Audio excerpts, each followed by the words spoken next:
சிறகடிக்க ஆசை சீரியலோட upcoming episode என்ன அப்படிங்கிறத இந்த வீடியோவில் பார்த்து தெரிஞ்சுக்கலாம். இங்கே மீனா வந்துட்டு பார்த்தீங்கன்னா முத்துக்கு என்னதான் புது கார் வாங்கி கொடுத்தாலும் அது வந்து பார்த்தீங்கன்னா அண்ணாமலைக்கு ரொம்ப சந்தோஷமா இருக்கு. விஜயா பயங்கரமா பொறாமப்பட ஆரம்பிக்கிறாங்க.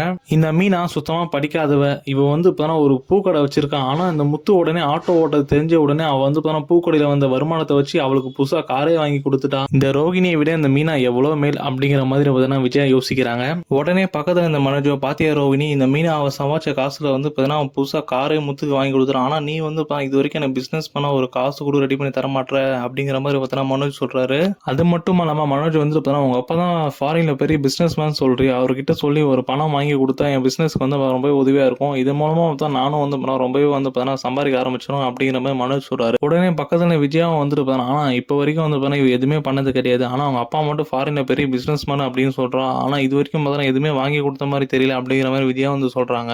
அந்த ஒரு சமயத்துல வந்து ரோகிணி வந்து ரொம்பவே ஒரு பயத்தோட பதறத்தோட நிக்கிறாங்க. ஆனா இவங்களுக்கு உண்மையா தெரிஞ்சிச்சுன்னா அப்படின்னு பார்த்தீங்கன்னா இவங்க வந்து என்ன சும்மா விட மாட்டாங்க போல ஆண்டி அப்படிங்கிற மாதிரி ரோகிணி வந்து தனக்குள்ளே வந்து பேசிக்கிறாங்க. அதுக்கப்புறம் வந்து அந்த இடத்துல இருந்து எல்லாருமே வந்து கலைஞ்சு போயிறாங்க. அதுக்கப்புறம் ரோகிணி வந்து விஜயோட ரூமுக்கு வந்து போறாங்க. விஜயா கிட்ட வந்து ஒரு சில விஷயங்கள் வந்து பேசுறாங்க. ஆண்டி நீங்க என்ன ஆண்டி ரொம்ப பேசிட்டு இருக்கீங்க, நான் வந்து வாங்கி கொடுக்காமல இருக்கேன் எங்க அப்பா கிட்ட.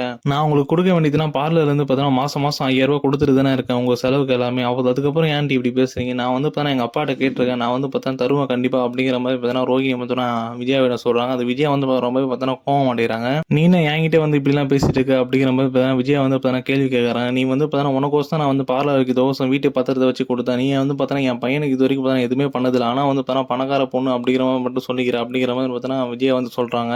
உடனே ரோகிணி வந்து நிறுத்துங்காண்டி, சும்மா பேசிட்டே போவாதீங்க, நான் வந்து இருந்துட்டு இல்லாம சொல்றேன், நான் அவங்க அப்பா கிட்ட கேட்டிருக்கேன், அவர் வந்து அனுப்புவார் அப்படிங்கிற மாதிரி ரோகிணி சொல்றாங்க. விஜயா வந்து ரொம்பவே அதுக்கும் வந்து கோபப்படுறாங்க. அதே சமயத்துல ரோகிணி ரொம்பவே கோவப்பட்டு பேசுறாங்க. நீ நிறுத்துங்காண்டி, உங்க வீட்டுல இருக்கிறதால வந்து நீங்க இப்படிலாம் பேசிட்டீங்க, நான் வந்து மனோஜ் கூட்டு தனி குடும்பம் போறேன் அப்படிங்கிற மாதிரி ரோகிணி விஜயாவிட சொல்றாங்க. அது விஜயா வந்து நீ போயிடுவேன் என் பையனை கூட்டுட்டு, அவன் வந்துருவானா அப்படிங்கிற மாதிரி விஜயா வந்து கோவத்துல பேசுறாங்க. ரோகிணி வந்து நாங்க போவோம், இங்க இருந்தா தானே நீங்க இப்படி பேசுறீங்க, நான் மனோஜ் இப்ப தனியாவே போறோம் தனி குடும்பம் அப்படிங்கிற மாதிரி ரோகிணி வந்து விஜயாவிட சொல்றாங்க. இதுக்கப்புறம் என்ன நடந்தது அப்படிங்கிறது பார்த்தா அடுத்த வீட்டில் வந்து கண்டினியூஸா வரும். அதுக்கு முன்னாடி நம்ம சேனல் சப்ஸ்கிரைப் பண்ணி வச்சுக்கோங்க. இதுக்கப்புறம் என்ன நடக்குது அப்படிங்கிறத காத்திருந்து பார்ப்போம்.